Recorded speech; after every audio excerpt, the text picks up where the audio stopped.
and welcome to the virtual edition of our year-round member screening series, Film Independent Presents. My name is Jen Wilson, and I'm a senior programmer with Film Independent. Thank you to the Hollywood Foreign Press Association.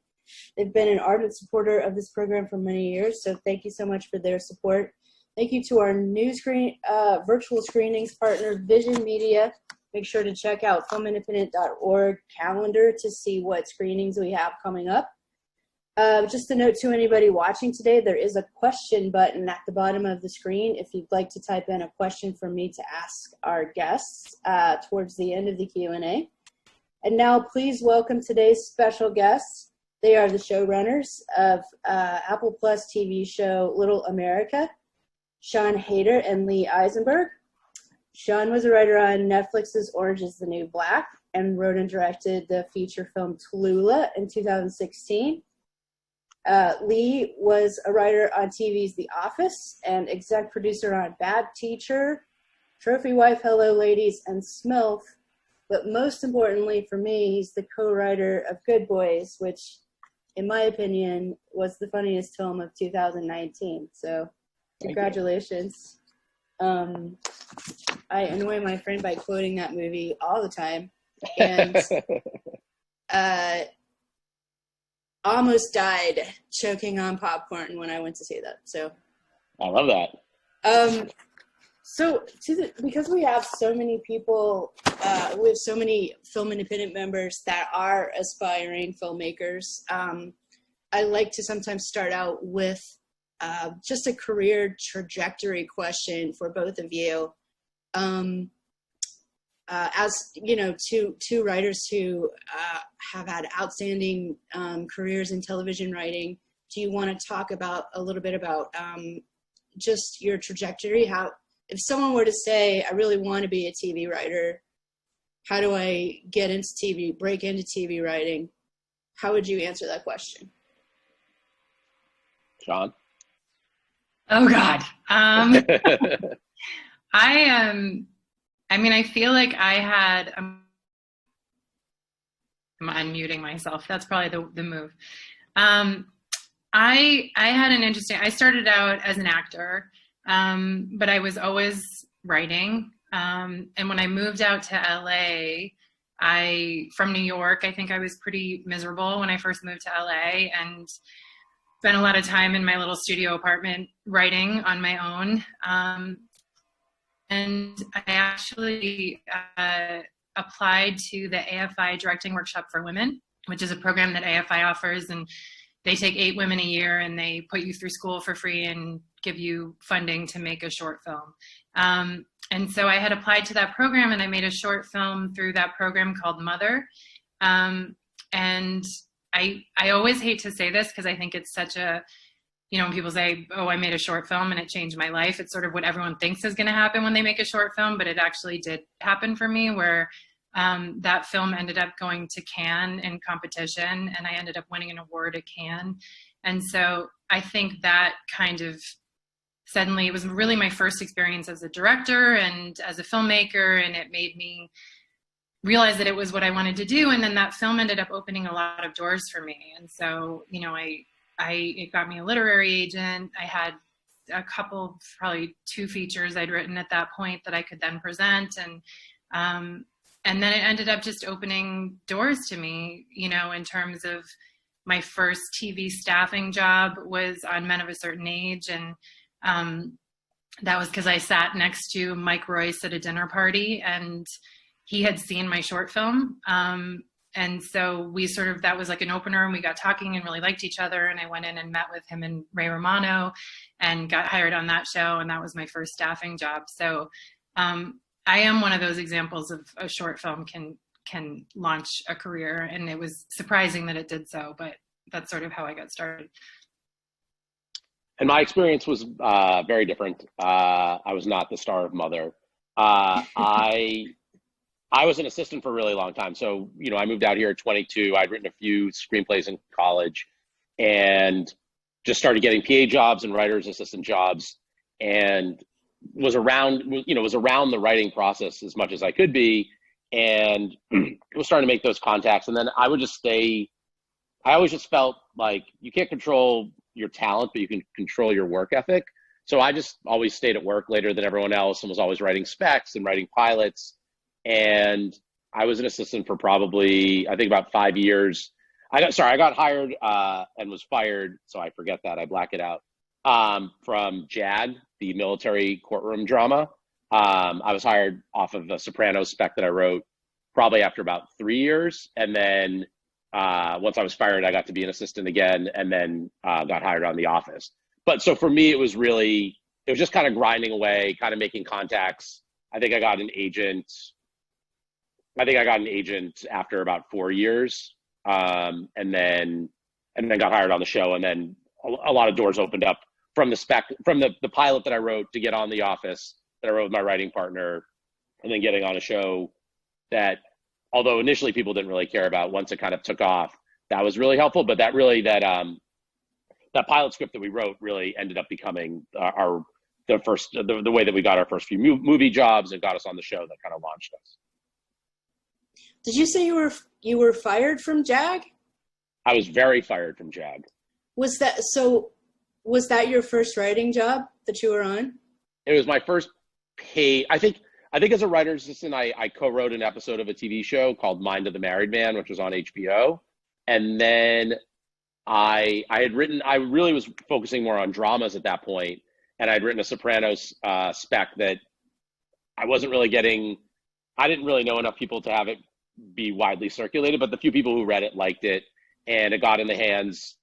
Kind of, it was my dentist's second wife's cousin was a writer on JAG, and he read it, and so I got hired on JAG.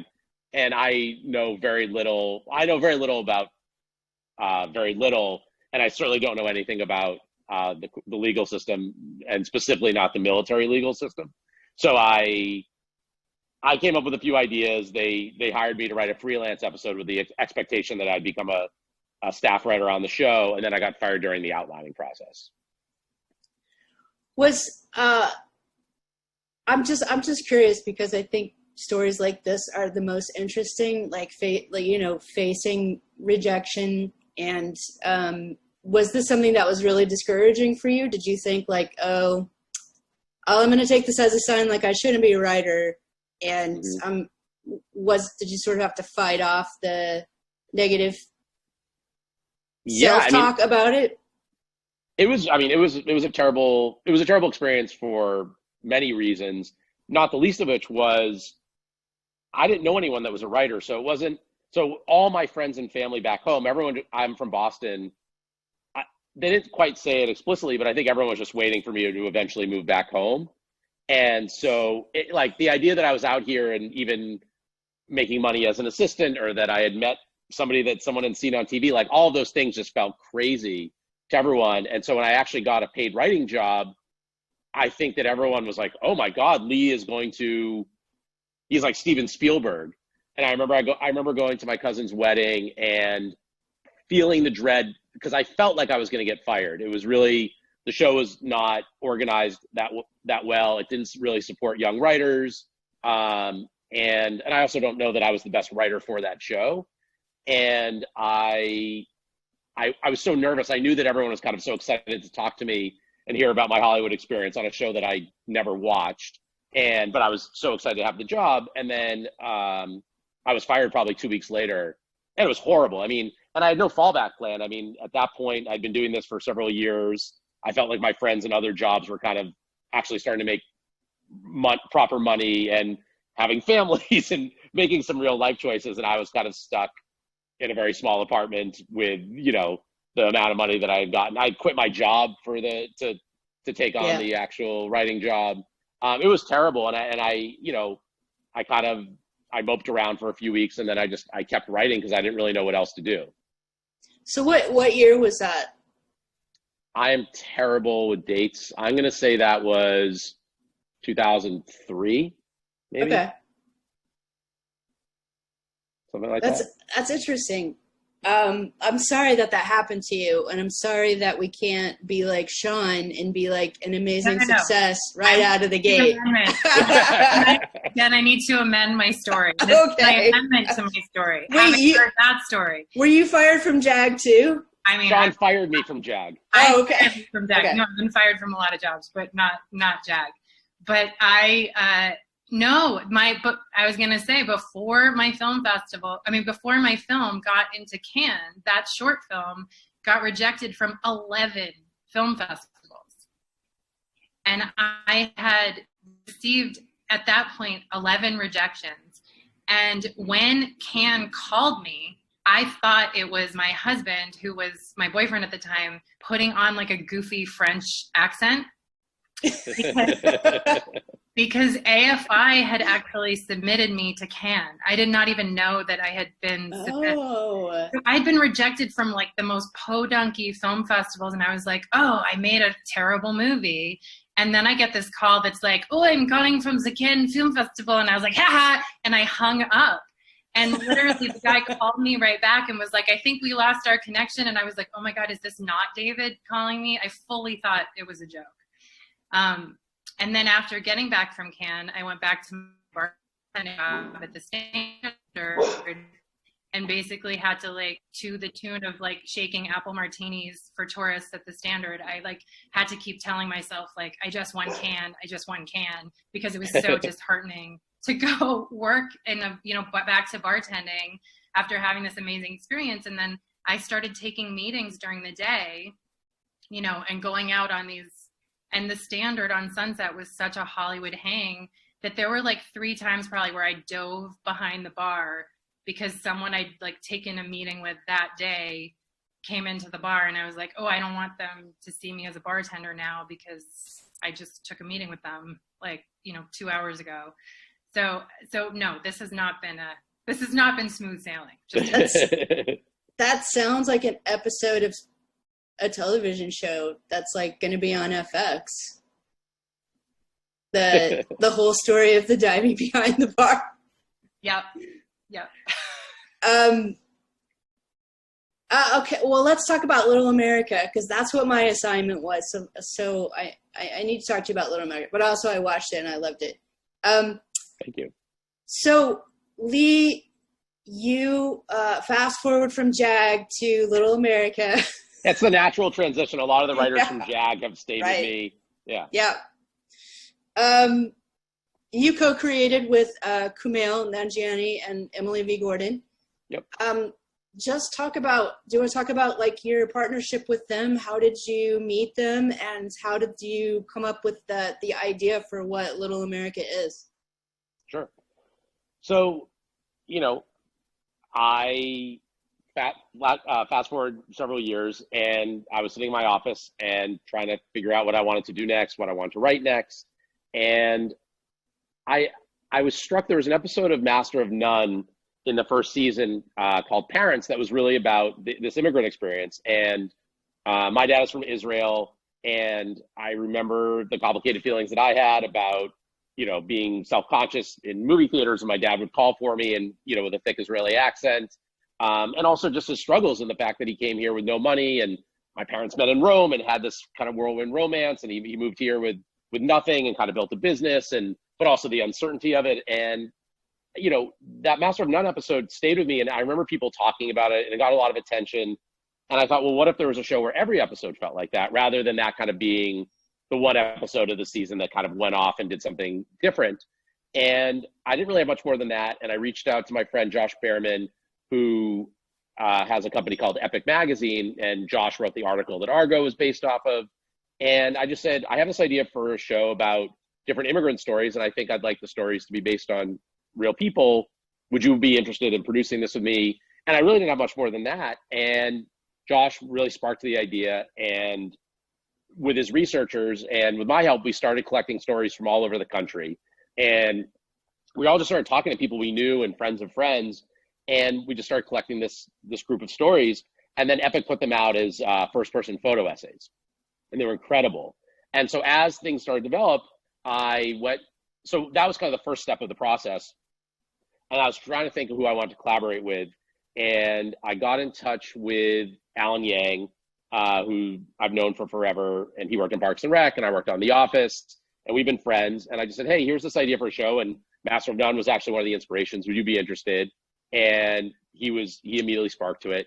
then I'd been friends with Camille and Emily for a few years, and I asked them to dinner and kind of pitched them. And at this point, we also had the photo essays to show people, and we just discussed it during dinner. And I kind of talked about the tone that I was looking for. And I love The Big Sick. I think The Big Sick is such a beautiful movie, and it's funny and it's heartwarming and it's so specific. And those were kind of the adjectives that I was using to describe the show. And I think within a day they signed on. And then I was like, oh my God, we've created this amazing, put together this amazing team. We're going to sell the show everywhere. And then we took it around like a normal pitch, but we had poster board size photos of the different subjects. And we had these stories and Camille's experiences and my dad's experiences and Alan's mom is an immigrant. And we were all kind of telling these personal stories. And I was like, all right, this is how you get the straight to series order. And we got, I think, one offer, maybe 1.5 offers, like a tepid offer by somebody. And Apple was the only place that stepped up, and they ordered 2 scripts, and they just, from the beginning, they were into it. And we talked about which one, what we wanted to kind of be the first few episodes. And then once they were to series, I brought Sean in, and yeah, I mean, that's how it went down. So did you two already know each other? No. How did you know to bring Sean in? Was it just a matter of you admired her film work? You saw the short film Mother, which captivated the world? I flew an apple martini at the Standard, and he was right, exactly. Sean was on a list. I mean, I had heard her name. I did not know how to pronounce it. I thought she was a man. I thought it was a man named Sian. And then, but people had been talking about her, and then I read her script for Tallulah, and I loved it. And I just thought the writing was so vibrant and the characters were so specific that I sat down and we had breakfast at the 101 diner where dreams happen. And, and we talked about the different stories. We talked about tone. We talked about, I mean, the show's a beast, and we talked about how you got to tackle something like this and making sure that each episode kind of feels like it's its own thing, but also kind of part of a collective. And I don't know, Sean, correct me, but I feel like we really connected, and I mean, we've become really good friends. I think, I mean, it felt very bold of us to be like, we're going to try to do this together. And we had never worked together and really didn't know each other very well. And I think it's exciting. It's nice when a partnership, like, you sort of figure out, and I think we're still figuring it out. I mean, season 2, we were like, okay, we have different instincts sometimes. And, Lee has more of a comedy background than I do. I'm probably moodier than Lee is. But I think that we tonally pulled on each other in a nice way. And yeah, but it was a process of figuring out, what our voices are. And I think it was a nice surprise to realize how we work together, and that we can sit in an editing room together and have the same instincts about what needs to happen and trust each other. But that was a surprise. I mean, we really dove into it without having any idea how the other person worked. So how did each story is based on one of the true life immigrant stories that was in Epic. And there's 8 episodes, but how many Epic stories are there? I think in the initial batch, maybe there were 15. I think the outreach initially might have been 70 people. And then by the time we actually saw it was maybe 15 or 20. And then once we were kind of in production for season 1, we started talking about, once people could kind of see what the show was, or we could start talking about it, the stories started to come in a little bit more. And so we started getting access to more stories. And Epic ended up publishing a book that I think is 50 stories, some from the magazine, and then a bunch of new ones. And so when we started looking at what season 2 was going to look like, we had a much wider pool of stories to pull from. And then, Sean, did you get to pick the episode that you wrote and directed, or Lee, did you have an idea that's the one you wanted her to do beforehand? Sean, I don't remember. I mean, I think we talked about it. He pitched it to me in our first meeting. It was one of the Yeah. Sean's episode was one of those episodes that it was like, oh my God, can we do an episode that's basically going to have 10 lines of dialogue in it? It felt really bold. And I think when I was pitching the show to friends or to, people that were potentially going to collaborate on it, that was always one of the episodes we talked about because there's kind of a surprise ending and it felt, in a 3-sentence pitch, you could kind of get the sense of it. And then once Sean and I got to know each other and we started talking about the different episodes, I think it just kind of felt like an organic, what's it called? When things come together like this. Lee's like, oh, you're a hippie. You're a hippie. Yeah. Wait, like that? Like slow-mo. Oh, like that. Okay. But that Sean's episode I love, and it has so much comedy in it. It has so much heart. It's shot beautifully, and it's really, really. Can I swear? Sure. Go for it. Cool. Now I'm not going to do it because that sounds. You can do double, triple, quadruple swears on this show. God. Yeah. It's my show. I'm the boss.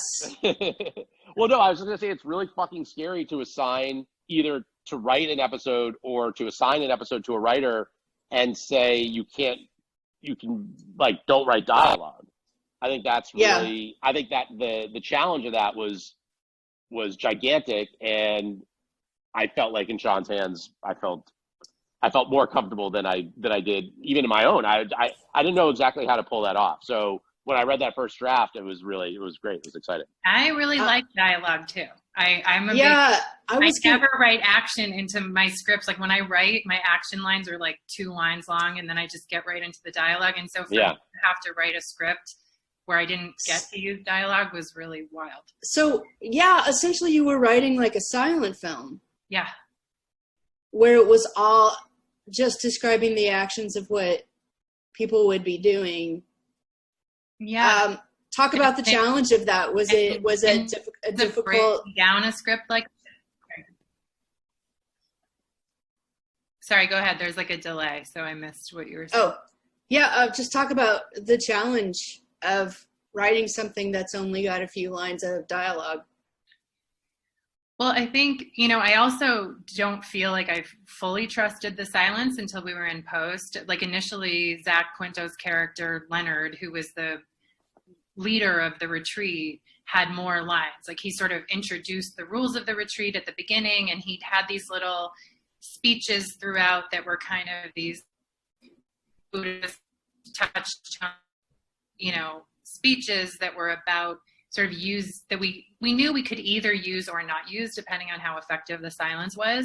And then I think once we got into post, it felt like we were almost going there, but then too afraid to fully go there. And so we just went there and cut all of Zach's lines, to which he was like, okay, like, way to invite me into your show with lines and then cut all my lines.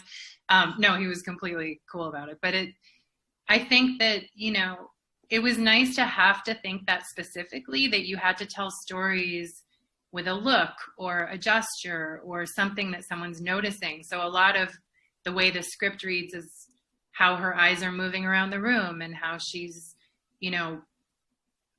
watching a spider crawl up the radiator, or all these things that then, of course, once we got on set, my AD was like, there's like 250 shots in this one scene, because it was all about these tiny little details she was noticing. And so we sort of had to strip some of that away. But certainly in the writing process, I think just putting myself in her body and then thinking about where her brain was going and the different details she was noticing, it was a good challenge to write it.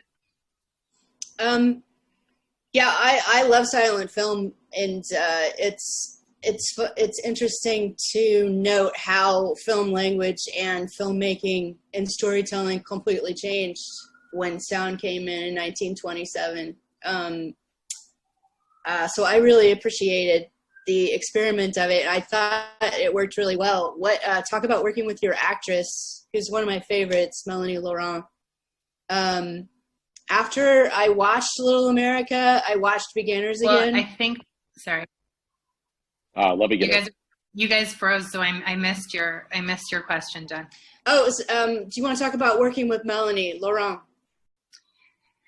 Melanie was so game, and I really actually appreciated how she was willing to work, because she I think we quickly realized, like, the first scene of the episode, and for those of you who haven't seen it, it takes place at a silent retreat, and for a very long opening scene, they're just sitting on these meditation cushions, and Sylviane, the lead character, is having different fantasies about people and sort of noticing things around the room.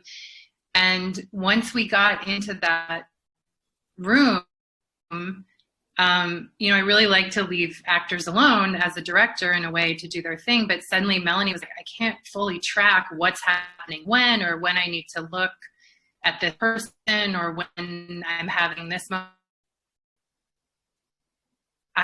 I was talking her through a lot of the thoughts she was having. And then so the way we kind of shot was a lot of me sitting there saying, now you're looking at the painting. Now the monkey in the painting is coming to life and crawling out of the painting. And now that monkey's crawling into your lap. And it was really a different way to work. And I think we were both just game for it and trying to figure out, how to do it. And it was definitely the thing that I directed after that was a feature which had 3 deaf actors in the lead. And so in a way, it was almost like a stepping stone towards working in a different way and just figuring out like how to communicate as a director when sometimes it was just more about, what an actor's thinking as opposed to something that they're actively doing in the scene. So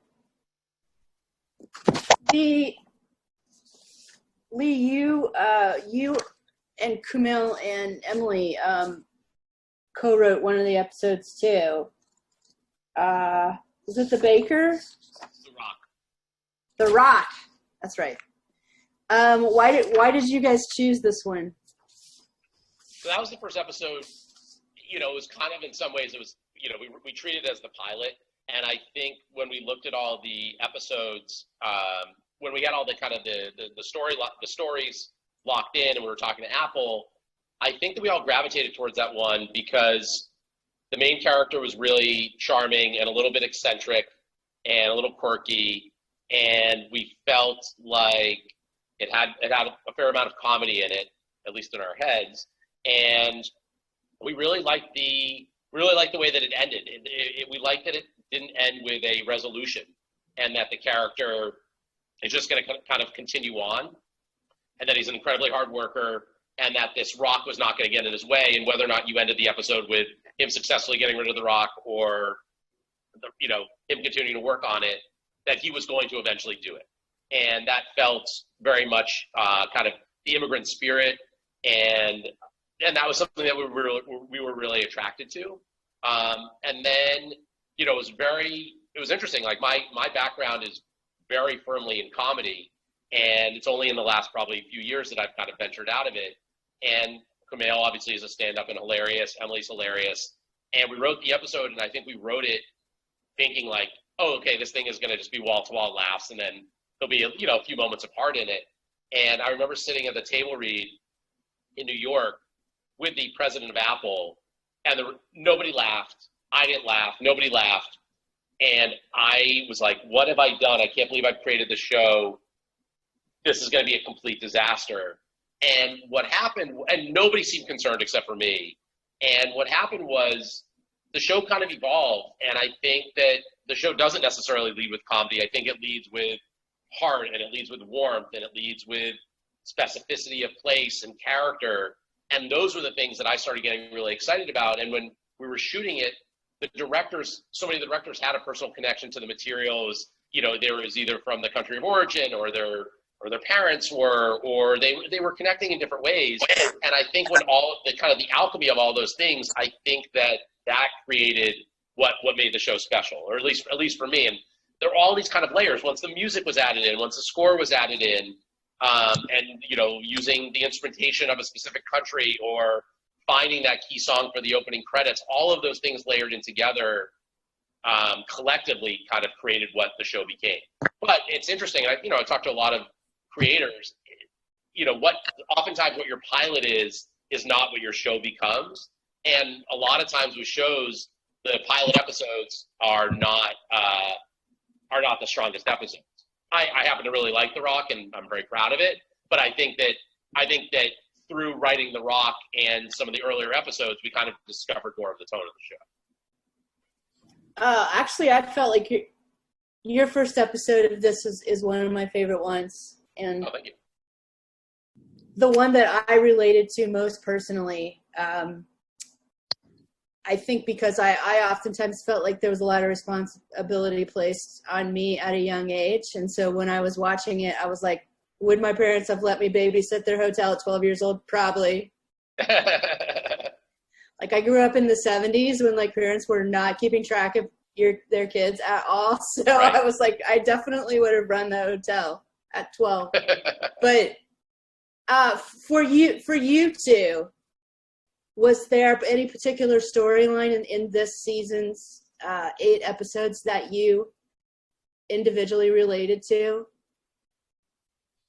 the characters in it for a particular reason, or a character in it?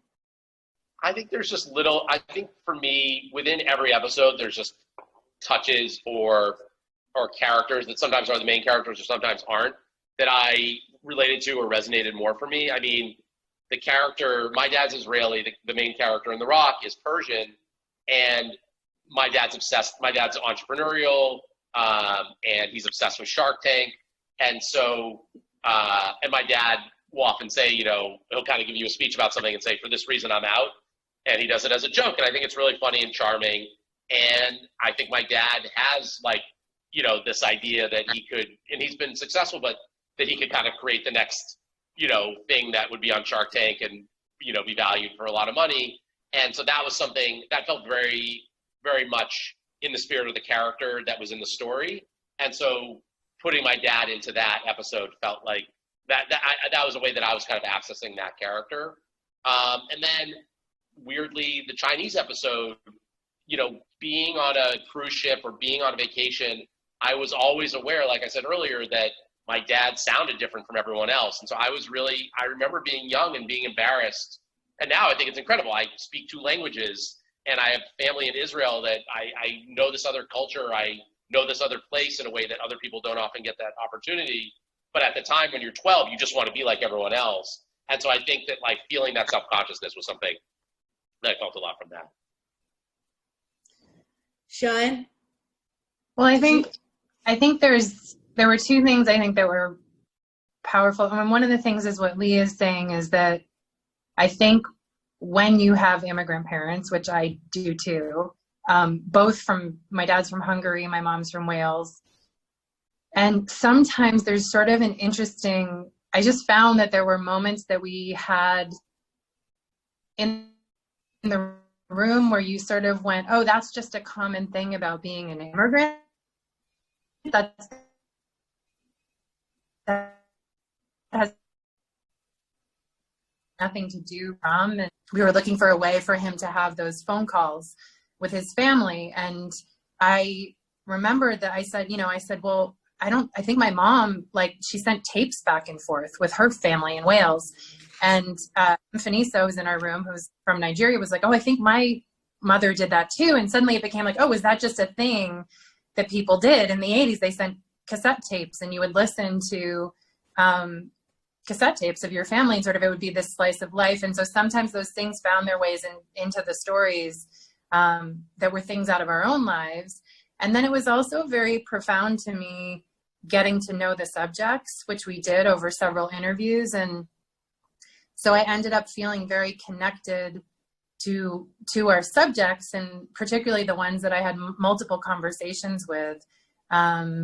Raina, who was Marisol was based on, I was very moved the more I spoke to her on the phone, and sort of heard straight from her, and Iwe and Yamana, who Sylviane was based on. It's like when you're talking to real people and you get them to open up about their own lives, and they reveal very intimate things that maybe they're not used to sharing with a stranger, and they're trusting you with that. It was just a very different feeling than I've ever had working on anything, where I felt very responsible to the subjects. And like, it was important to us to honor their emotional truth and their experience, and make sure that they felt, proud and good of these episodes when they went out in the world, because they're not Hollywood people. They're just normal people living their lives. And I think it was probably an intense experience for a lot of them. I think the one thing I would add to what Sean's saying too is the other experience working on the show was working with all these incredible actors that their talents were not commensurate with their bodies of work. And I think so often, I give this example sometimes, but like the actors in the Middle Eastern episodes, the Persian episode and the Syrian episode, their resumes are just like, they're just playing terrorist number one or terrorist number two. And they've never had scenes where they're interacting with their family or just bringing groceries into a shot. And Kemi, who plays the Ugandan baker, I think she said that she's never played a role where she got to actually use her own accent. And so I think for so many of these people, Confidence, who's the Nigerian cowboy who kind of explodes off the screen, you look at these people's IMDb pages and you're like, oh, wow, you discovered all this amazing talent. And it's like, this talent never had the opportunity, or so rarely gets the opportunity to play up to their abilities. And so, you have somebody who's amazing, and it's like maybe they got to have 3 lines and they played 7-Eleven, cashier, right. And now they're the lead of the episode, and they're incredible. And so there's all this untapped talent, and I think it's exciting for us, both in talking to the actors and seeing them on set, but also in the casting process, which is really complicated and difficult with a show like this. When you do find these people and you're like, oh my God, how does no one know about them? It's really exciting whenever you get to break someone new. When I started watching the show, I had no idea that these were true stories. So when, I watched the first episode about the kid running the motel and doing the spelling bee, which I related to as well. I did spelling bees as a kid. And then the caption comes at the end that's true story, and then you see the pictures of and so many of them felt that way to me, like, oh, this couldn't be a true story. But when they were, it shaped how I felt about it, and I felt so much more strongly about what I had just seen. I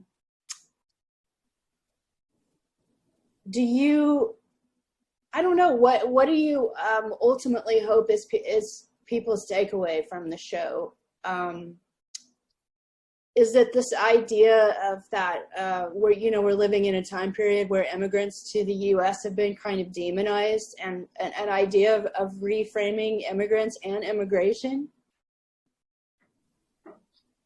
I definitely think it's that. I also think it's just that every person is different. Like every human's journey is their own journey. And I think we're obviously in a very intense time in our country where it's never been more clear with,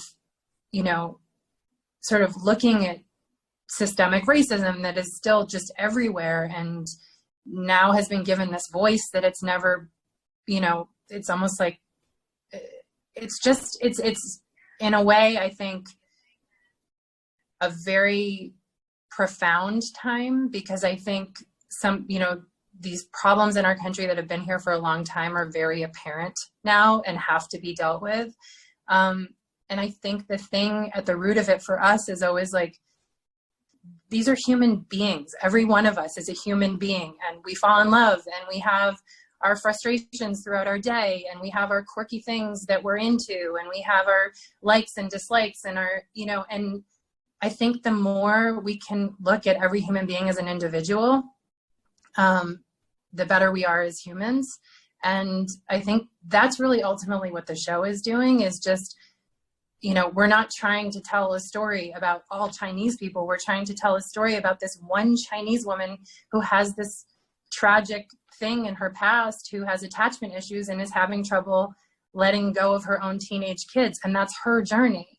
And her journey might resonate with people of any kind of mom who's going through that. And I think that was, to me, the most profound thing about the show. And that's the thing that I hope people take away is, is the humanity and specificity of people's stories. Lee, did you have any comments on that? Yeah, I mean, I think I agree with everything Sean's saying. I think that for me, first and foremost, I love stories. I'm obsessed with hearing how someone grew up. I'm obsessed. I devour other people's lives. That it always fascinates me, and I spend so much of my time either fictionalizing or adapting, people's stories. And I think that this show has given me an opportunity to tell stories that either it never occurred to me or that I never had realized I might have access to. And so it's just been really exciting to write about someone that I never on any other show would have had the opportunity to meet, to collaborate with, both on the writing side and same with the subjects, the directors. And I think that's special. And I think that, as you said, the way that immigrants are often discussed in the news, there is this kind of sense of the other. And it feels like they all are lumped together, and Trump talks about them, and, fear mongers, and talks about rapists coming from Mexico and all that stuff. And I think that saying that, like, these people, everyone has a journey, everyone has a story. And if there are universal themes, I think there's something powerful about seeing someone that doesn't look like you and seeing that they're going through the exact same things that you went through, whether or not the story is exactly your story, but the themes are the same.